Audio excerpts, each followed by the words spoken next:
He came back for reconciliation, but Britain calls him dangerous, and now every step Harry takes could stab the crown itself. Welcome to Windsor's latest crisis. A father torn between crown and blood. A brother unyielding in his fury. A duchess who haunts Britain without setting foot on its soil. And a prince branded dangerous, not for what he carries, but for what he might say.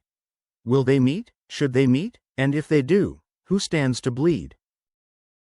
The daggers are drawn. Let's begin.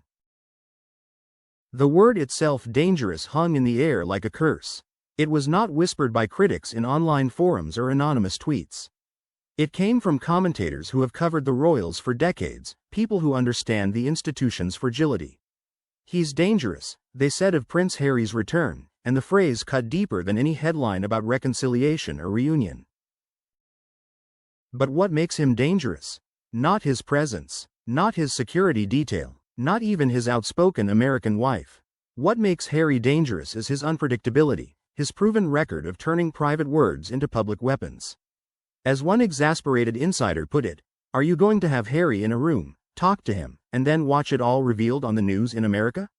The fear is not paranoia, it is precedent. Oprah Winfrey's garden saw the first cracks. Meghan spoke of racism, suicidal despair, and the cruelty of an institution she claimed silenced her. Harry confirmed her testimony, accusing his family of being trapped in the system. Those conversations were not palace briefings. They were private grievances turned into global television. Then came Netflix. In the docuseries, Harry described his brother William screaming at him during the Sandringham summit. Meghan tearfully recalled being treated as disposable. Together, they reframed the monarchy not as a family but as a machine of neglect. They were happy to lie to protect William, but they wouldn't tell the truth to protect us, Meghan said, in what critics described as one of the most damaging lines ever uttered by a royal. And then, of course, spare. In his memoir, Harry quoted his father's desperate plea, "Please, boys, don't make my final years a misery." Words meant for the intimacy of family became a punchline in the global press. Every royal conversation became a headline. Every father-son moment became material. This is why he is dangerous. Because when Harry enters a room, the palace cannot distinguish between family time and future content. Every remark risks being tomorrow's bestseller. Every gesture risks being captured in the next Netflix montage. Harry is not simply the spare. He is the storyteller, and the story he tells is one the monarchy cannot control. Commentary sharpens the point. In Windsor, secrecy is survival. Queen Elizabeth II once explained why she never revealed her private feelings. "I must be seen to be believed. Not heard, not dissected, seen." Harry violates that creed at every turn. He is not content to be seen. He insists on being heard, recorded, monetized. For a monarchy built on mystery, this is heresy. And yet, Harry's dangerousness is also his leverage. He knows the palace fears his tongue. He knows every refusal to meet him risks becoming another grievance, another soundbite. "My father wouldn't see me." He knows that silence can be weaponized just as surely as words. Dangerous men are not those with armies. Dangerous men are those with microphones. So the word hangs, heavy and inescapable, dangerous. A son branded not by his actions on a battlefield in Afghanistan, but by his actions in California. A prince whose very presence now threatens not the state but the story. And still, he comes. Still, he demands. Still, he throws daggers across the Atlantic, daring his father, his brother, his nation to respond. Because in Harry's world, danger is not a liability. It is currency, and in this new visit, he is prepared to spend it again. If Harry is branded dangerous for turning private words into public ammunition, Meghan is branded disruptive for turning her presence or her absence into leverage. Every royal insider knows this truth. Reconciliation cannot exist without her, yet her re-entry into Britain is politically toxic. And now, reports of a new Meghan-linked demand have set Buckingham Palace on fire. One panelist put it bluntly, "You can't just have Harry reconciling with the royal family. You've got to have Meghan and Harry reconciling." This isn't a family dinner. It's a package deal. And the demand reportedly centers on recognition, on Meghan being included in any meaningful conversation. In other words, Harry isn't just asking for a meeting with his father, he's asking for a reset that puts Meghan back into the Windsor equation. That single condition is dynamite. Why? Because Meghan's relationship with Britain is, in Charles Ray's words, destroyed. This woman will never set foot back in this country again, he declared. If she doesn't, then Archie and Lilibet aren't coming back either. The demand, therefore, isn't just about Meghan. It's about the grandchildren, the American branch of the dynasty, remaining invisible to the king. To accept Meghan's return would mean reopening wounds that never healed. To refuse would mean accepting exile as permanent. Drama commentary sharpens the absurdity. Meghan once told Oprah she had been silenced. Today, her absence is louder than her voice. Every blurred Instagram photo of Archie, every hearts over faces snapshot, is both a symbol of parental control and a reminder of estrangement. The palace sees hypocrisy. A duchess who demanded privacy yet continues to tease curated glimpses of royal children as content. Her critics deride it as cynical branding. Her defenders call it protection. But in the court of public opinion, perception is reality, and Meghan is seen not as silenced but as staging. And this is why her new demand stings. It challenges the palace to accept not just Harry's return but Meghan's presence, at least symbolically. Can the monarchy afford to grant her recognition after she accused it of racism, after she depicted it as archaic and cruel? Can Charles look past Oprah, Netflix, and spare to welcome the woman who, in the eyes of many Britons, detonated the family's credibility? The polls say no. Meghan remains one of the least popular figures in Britain, polling lower than even Prince Andrew at times. That statistic alone speaks volumes. To the public, she is not the modernizing duchess once hailed as a breath of fresh air. She is the architect of division, the reason their beloved Harry became the spare-turned-exile. Her demand, therefore, is not just controversial. It is radioactive. And yet, for Harry, it is non-negotiable. He cannot reconcile without his wife's dignity being restored. He cannot meet his father without ensuring Meghan is, at least indirectly, acknowledged. In Spare, he made clear, "I lost my mother. I refuse to lose my wife." That sentence is more than sentiment. It is policy. The palace knows this, which is why aides whisper not about reunion but about stalemate. If Meghan is part of the bargain, William will veto it. If Meghan is excluded, Harry will frame it as insult. It is the perfect lose-lose demand. Commentary captures the cruelty. Meghan has become the ghost at every Windsor feast. She is absent, but her absence defines the menu. She is silent, but her silence fills the room. She is thousands of miles away, but she haunts Balmoral as surely as Diana's memory. And now, her demand threatens to turn a fragile father-son encounter into another chapter of warfare. For the monarchy, this is the nightmare. Because meeting Harry alone is meaningless. Meeting Harry with Meghan is untenable. And refusing both is unforgivable. Which means the question lingers. Is Meghan's new demand the final dagger or simply the next? If Meghan's demand is the fuse, William is the firewall. And the heir to the throne has made it clear. No matter how many appeals for compassion, no matter how many headlines about reconciliation, he will not forgive. The William factor, as commentators now call it, is the immovable object in Harry's path. Without his brother's blessing, no reconciliation can carry legitimacy. And William, by every account, has no blessing to give. Charles Ray didn't mince words. You've got the William factor. William's not interested in any reconciliation. The bluntness mirrors what courtiers have whispered for years.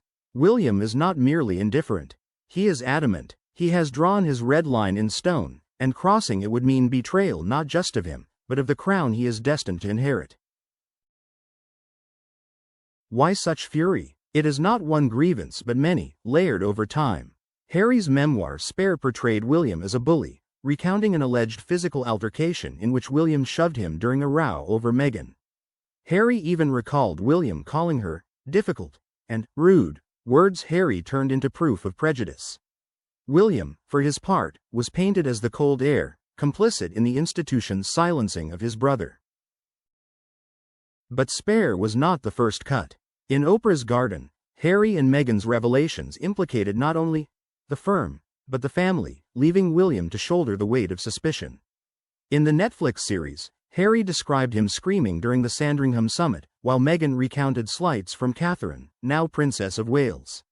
The Fab Four, Dream William, Catherine, Harry, Meghan as a modern team was not only shattered. It was exposed, monetized, and dissected. For William, this was unforgivable. It wasn't just betrayal, it was humiliation. He had tried to protect the monarchy's mystique, while his brother cashed it in for documentaries and book sales. Every secret revealed was another dagger in his side. Every anecdote published was another crack in the image of unity he must project as future king. And William is not just a brother. He is the heir. His role demands calculation beyond sentiment. To reconcile with Harry would not only mean personal forgiveness, it would mean institutional forgiveness, a signal to the public that Harry and Meghan remain part of the machinery of monarchy. For William, that is impossible. He cannot welcome them back into the fold without undermining his own authority. Drama commentary sharpens the cruelty.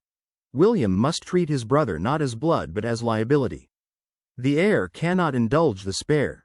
The crown cannot embrace the critic. And the institution cannot risk letting its wounds be repackaged as next year's bestseller. Even Charles must acknowledge this.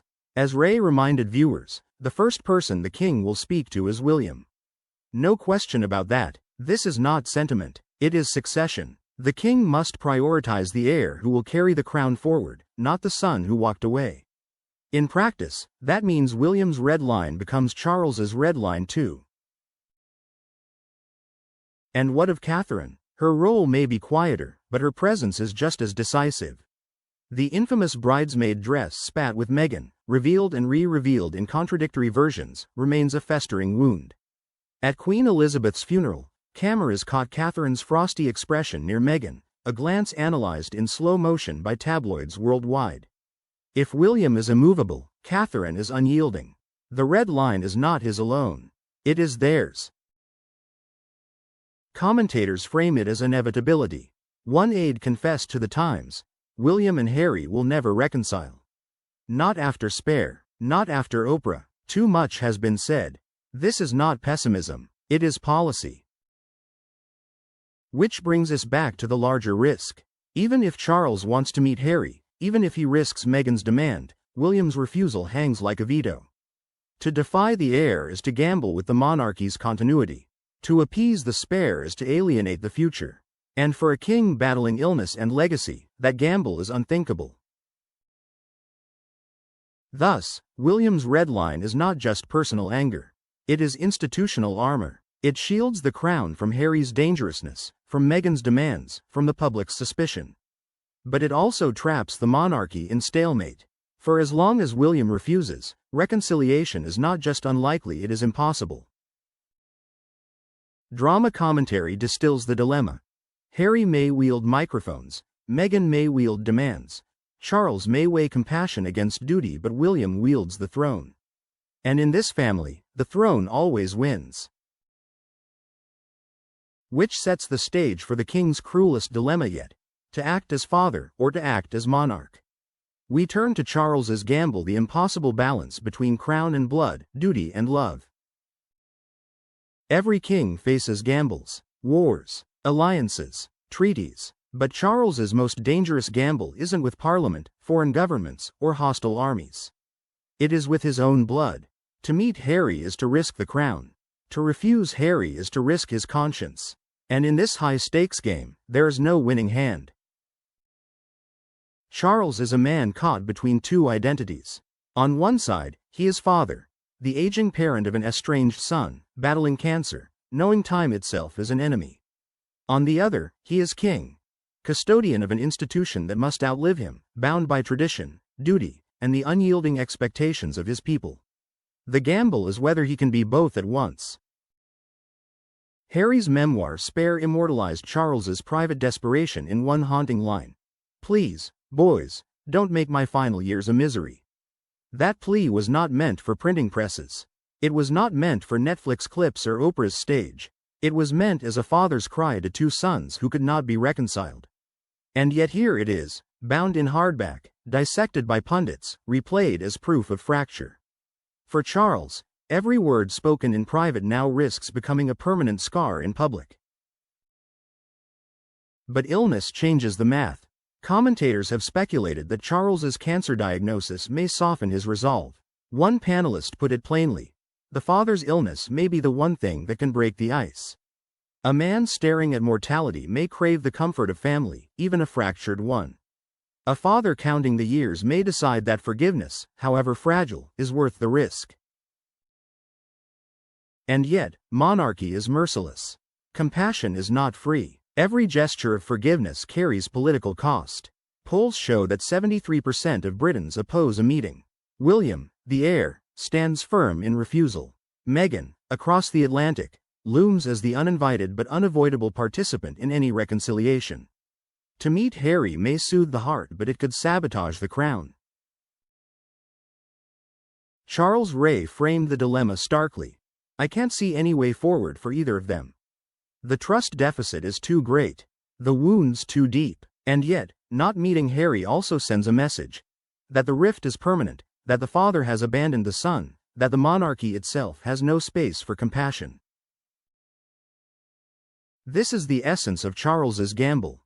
To meet Harry risks weakness. To refuse him risks cruelty. The palace is trapped in a double bind. Damned if they do, damned if they don't.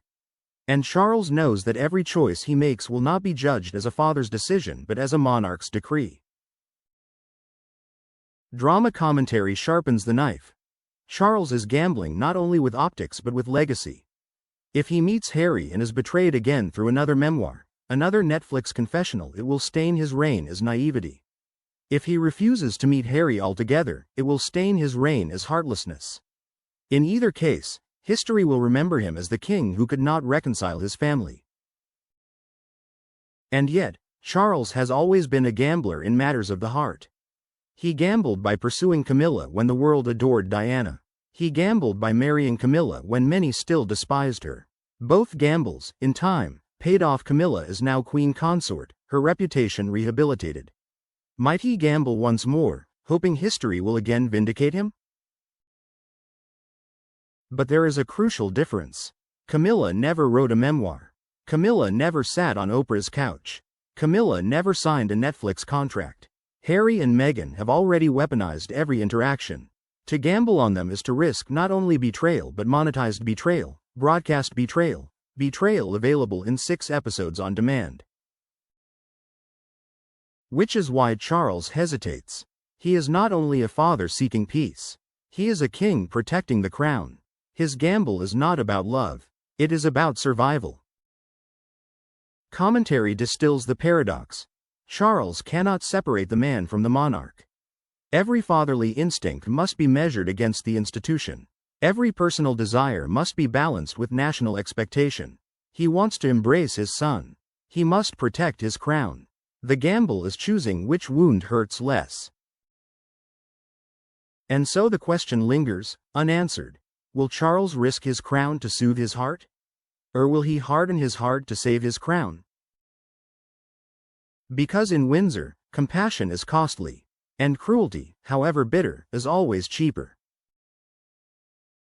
If Charles's gamble is whether to risk compassion or cruelty, the abyss beneath his feet is trust. And in Windsor, trust is not simply strained. It is obliterated. The monarchy has always thrived on discretion. Generations of royals lived by the creed: never complain, never explain. Conversations stayed within palace walls. Pain was hidden behind pageantry. The public saw smiles, handshakes, crowns, never the rawness beneath. But Harry broke that covenant. He did not just open the palace windows. He smashed them, dragged the private heir outside, and sold it to the world. Charles Ray put it with clinical bluntness. Are you going to have Harry in a room and talk to him about a variety of things? and then watch the news bulletins from America where it's all been revealed. This is not paranoia, it is precedent. Oprah's Garden interview revealed Meghan's claim that an unnamed royal speculated about her baby's skin color. It revealed Harry admitting his father stopped taking his calls. Those were not leaks. They were confessions, sanctioned and broadcast. Netflix's 6-hour series gave the world Harry's account of the Sandringham summit, with William allegedly screaming at him and Charles saying unhelpful things. Meghan appeared in staged home videos, narrating grievances. The world was invited to watch their version of Family Collapse, edited like prestige television. Spare made the betrayal permanent. Harry didn't just write a memoir. He weaponized memory. He published private texts between Meghan and Catherine. He exposed his brother's fury, his father's pleading, his stepmother's media strategy. He confessed drug use, lost virginity anecdotes, even battlefield kills in Afghanistan. The book sold millions, but every sale deepened the abyss. And trust is not one-sided. Harry, too, believes he has been betrayed. He has accused palace aides of leaking against him and Meghan to protect others, particularly William and Catherine. In interviews, he described a revolving door between the press and the firm, claiming the institution sacrifices individuals to feed the tabloid beast. To Harry, the monarchy is not a family at all. It is a machine designed to protect the heir at the expense of the spare. This is the paradox. Both sides are correct, and both sides are wounded. The palace cannot trust Harry not to reveal. Harry cannot trust the palace not to brief against him. Between them lies an abyss where reconciliation falls and dies. Victoria Murphy noted the shift in Harry's tone. When he gave his interview in May, it felt different. More emotional, less conditional. It suggested Harry may be ready to let go of demands, to meet his father without preconditions. But even softened words cannot bridge a chasm of shattered trust. A son who once broadcast his father's plea cannot expect fresh confidence. A monarchy that thrives on silence cannot trust a man who thrives on exposure. Drama commentary cuts sharper. Trust in Windsor is not broken. It is radioactive. Every private word spoken is a potential leak. Every reconciliation handshake is a potential Netflix teaser. Even absence becomes narrative. My father refused to see me. Even presence becomes narrative. My father embraced me despite everything. In Harry's world, every outcome is monetizable. In Charles's world, every outcome is destabilizing. And so, the abyss yawns wider. Imagine the king, frail with treatment, sitting with his son. What can he say? How are the children? Risks becoming tomorrow's headline. How's Meghan? Risks being twisted into insult. Even silence is dangerous, interpreted as coldness, framed as cruelty. For Charles, trust is not simply gone. It is a liability. This is why insiders whisper about optics over substance. You want the photograph, not the transcript, one aide allegedly confided. A picture of father and son can be spun as compassion. The words exchanged? Too risky. Better they remain unheard. But Harry knows this too. His brand is built on revelation. To stop speaking would be to betray his identity. He cannot help but use the abyss as leverage. His very presence is a threat. Meet me, or I'll tell the world you refused. Speak to me, or I'll tell the world what you said. Dangerous indeed. And so, reconciliation teeters on the edge of the abyss. A father may long for his son. A son may long for his father. But neither can trust the other not to weaponize the moment. This is not simply mistrust. It is stalemate, and stalemate is deadlier than rejection. Because at least rejection is clear. The abyss is endless. Which brings us to the only arena where trust no longer matters: the court of public opinion. For while father and son cannot believe each other, they are both forced to reckon with the one force neither can escape: the judgment of the people. If trust is shattered inside the palace, it is pulverized outside. The monarchy doesn't survive on constitutions or parliaments alone. It survives on a fragile commodity called goodwill. And in 2024, when asked whether King Charles should meet with his son during Harry's return to Britain, The public answered with thunder. 73% said no. The numbers stunned even seasoned royal commentators. On The Sun's broadcast, host Matt Wilkinson revealed the poll. Only 8% wanted father and son to meet.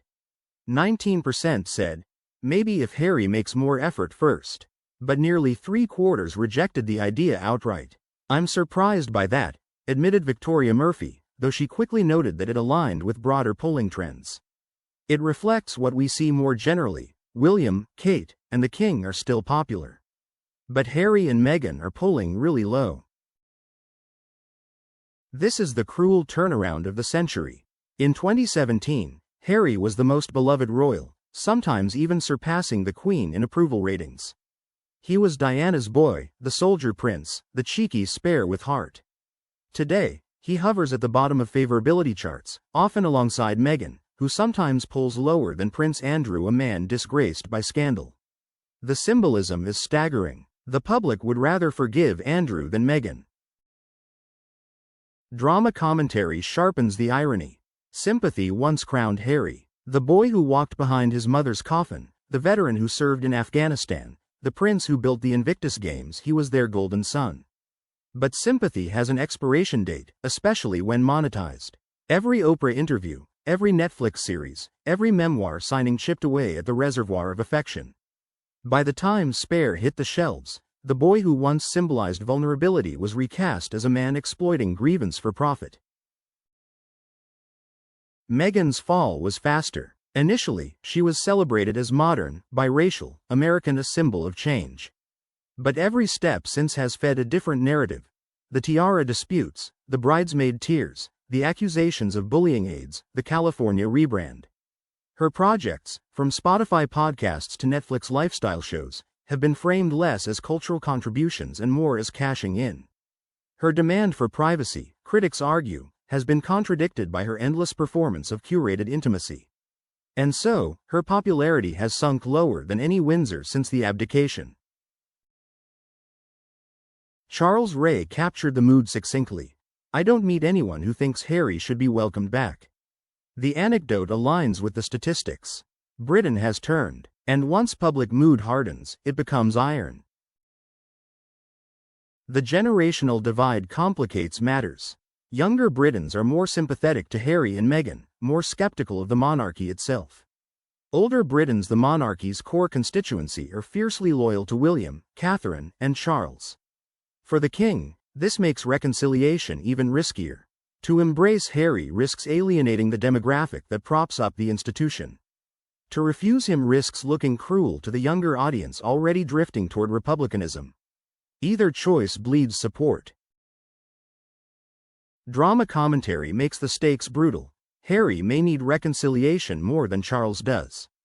His popularity collapse has left him adrift. A photograph with the king could be a lifeline, a way to restore credibility.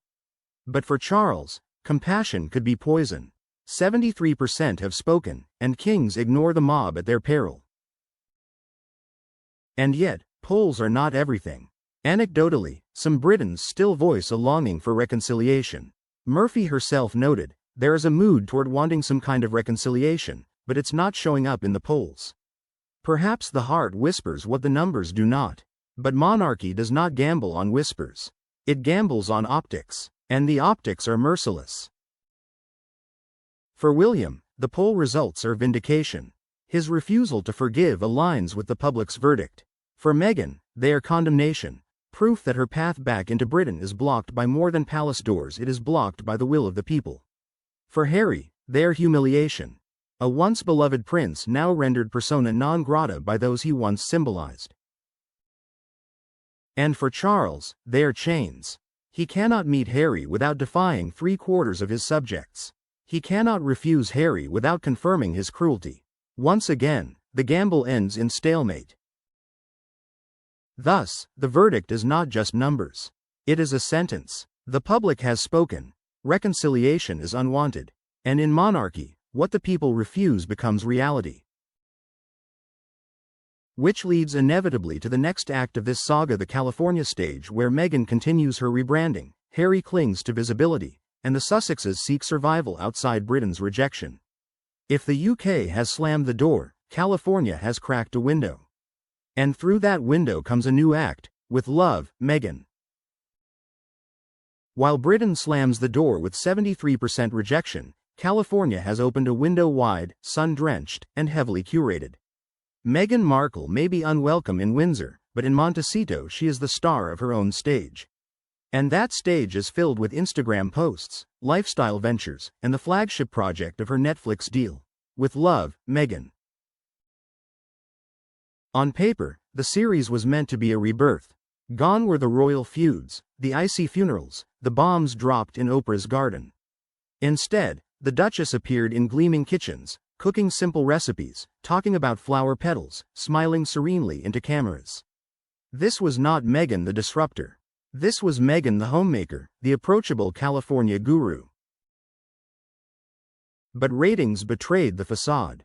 As Charles Ray scoffed on The Sun's panel, Netflix is a big company. It wants success. I don't think this helps their success. There has to come a time when they ask, is this really worth it?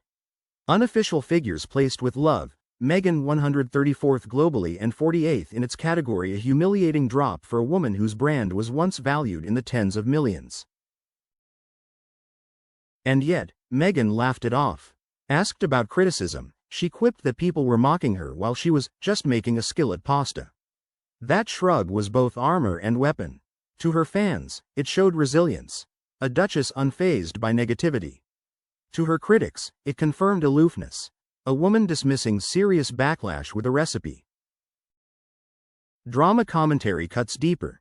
Meghan once claimed she had been silenced by the royal family.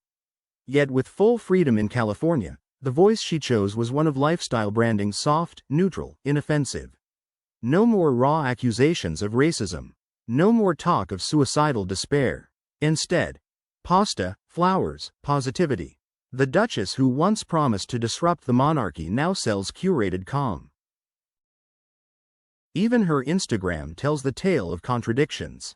After years offline, Meghan returned with posts alternating between professional glamour shots, behind-the-scenes clips, and rare glimpses of Archie and Lilibet faces hidden by emojis, blurred, or turned away. Critics pounced.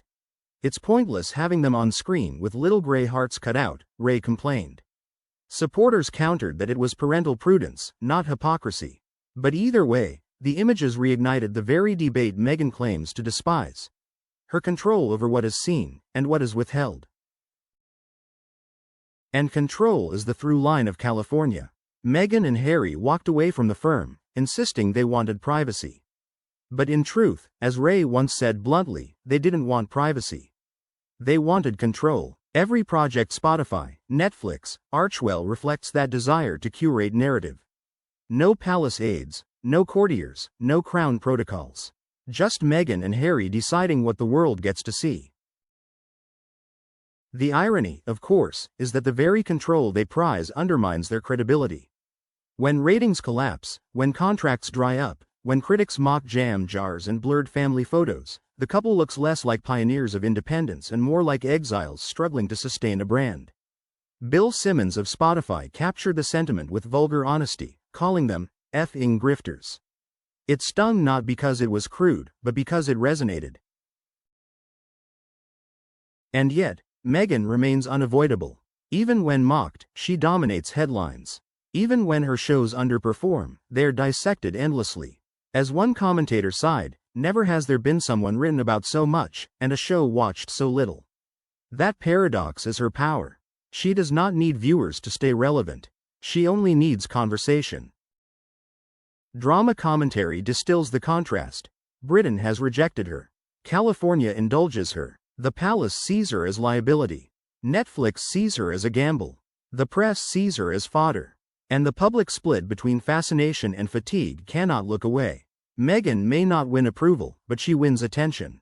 And in the economy of celebrity, attention is survival. Which is why her California distractions matter to Windsor. They are not harmless side projects. They are counter-narratives. Every jam jar, every blurred photo, every pasta recipe is another reminder that Meghan does not need Britain to have a platform. And that makes her more dangerous than exile suggests. For Harry, this is both lifeline and trap. His wife's projects keep them visible, but they also tether him to a narrative Britain despises. He cannot separate himself from her brand. He cannot reconcile with Charles without dragging California's shadow into the room. And that means every demand he makes is not just Harry's demand. It is Meghan's demand too.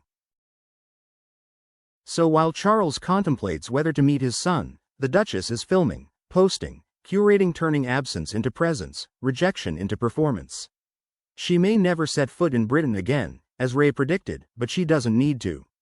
California is her kingdom now, and every palace scandal only fuels her reign. But the monarchy is not only fighting Meghan's image, it is fighting its own.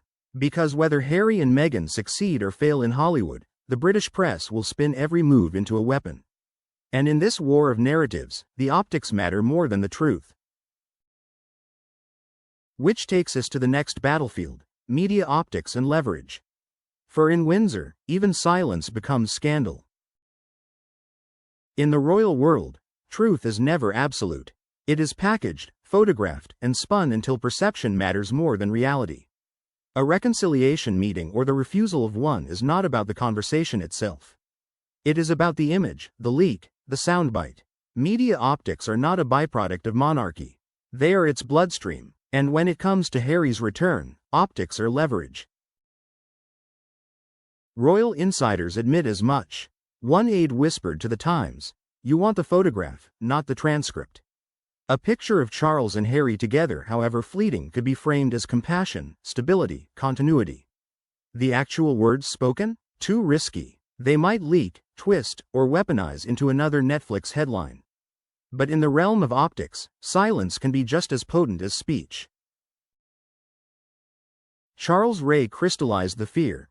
Are you going to have Harry in a room, talk to him, and then watch the news bulletins from America where it's all been revealed?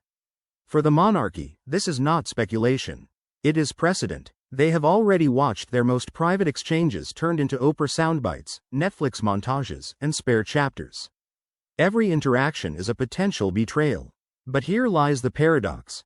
Avoiding Harry entirely is itself a headline. Drama commentary sharpens the knife. If Charles meets Harry, the photograph screams forgiveness, and Harry leverages it as relevance. If Charles refuses, the absence screams rejection, and Harry leverages it as victimhood. In either case, Harry wins visibility. The palace wins nothing but spin. The optics game is brutal. For Harry, visibility is survival. For Charles, visibility is vulnerability. For Meghan, visibility is currency. For William, visibility is poison. Each player sees the camera differently, but the camera sees them all the same, prey. Consider the scenarios. A handshake at Balmoral? Tabloids run. Reunion at the castle. A curt half-hour at Clarence House? Father and son heel rift. No meeting at all? King snubs Harry. The substance doesn't matter. The frame does. In monarchy, optics are the outcome. This is why the Sussexes remain such a threat. They operate by American media logic, where transparency is performance and monetization is survival. The palace operates by British royal logic, where secrecy is survival and mystery is power. The two systems are incompatible. One thrives on exposure, the other dies from it. And yet, both rely on the same beast, the media. Harry may loathe the tabloids, but he feeds them. Charles may resent coverage, but he depends on it to maintain legitimacy. Meghan may chase Netflix algorithms, but her every move is amplified by the very British press she condemns. The Windsor War is not simply within the family. It is with the cameras circling them. Commentators sense the inevitability. If it happens, we'll know. If it doesn't, we'll know that too, one journalist shrugged on the Sun's broadcast. In this game, there is no offstage. Even absence becomes presence. Even silence becomes spectacle. Even shadows become stories. Drama commentary distills the cruelty. The monarchy cannot escape optics. It can only choose which optics to endure. Forgiveness may look like weakness. Rejection may look like cruelty. Neutrality may look like indifference. Every angle bleeds. And in this war of images, Harry holds the stronger hand. He has nothing to lose. The crown has everything. Which is why the question grows darker with each day. Is reconciliation worth the risk? Should Charles gamble on a meeting that may soothe his heart but wound his crown? Or should he harden his heart to save the institution? That is the calculus of Windsor. And in the next chapter, we confront the ultimate question: meet or not meet? In chess, the endgame is brutal. Every move carries risk, every hesitation is fatal. For King Charles, the decision of whether to meet Harry is no different. This is not simply a father-son reunion. It is a calculation cold, unforgiving, and laden with consequences. The palace whispers of logistics and schedules, but beneath the polite excuses lies the real question: is reconciliation worth the gamble? On one side of the equation sits compassion. A meeting would humanize Charles, show him as a father who, despite illness, finds time for his son. It would soften the image of a monarchy often accused of being aloof, cold, unfeeling. It would align with Harry's May interview, where he sounded more open, less conditional, more emotional. As Victoria Murphy explained, he just wanted that reconciliation. The tone was different. To ignore such overtures risks appearing cruel, even petty. On the other side sits peril. A meeting gives Harry the photograph he craves, the proof that he is still relevant. It risks leaks, memoirs, Netflix retellings. It risks William's fury, the heir who has already drawn his red line. And it risks public backlash. Remember, 73% said no. To meet Harry would defy the majority of Charles's own subjects. For a monarch already navigating illness and fragile popularity, that is a dangerous bet. Charles Ray didn't hesitate to choose. I don't think he should. I can't see any way forward for either of them. His reasoning was clear.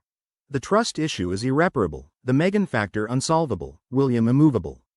Why risk it all for a son who has already weaponized the crown's secrets?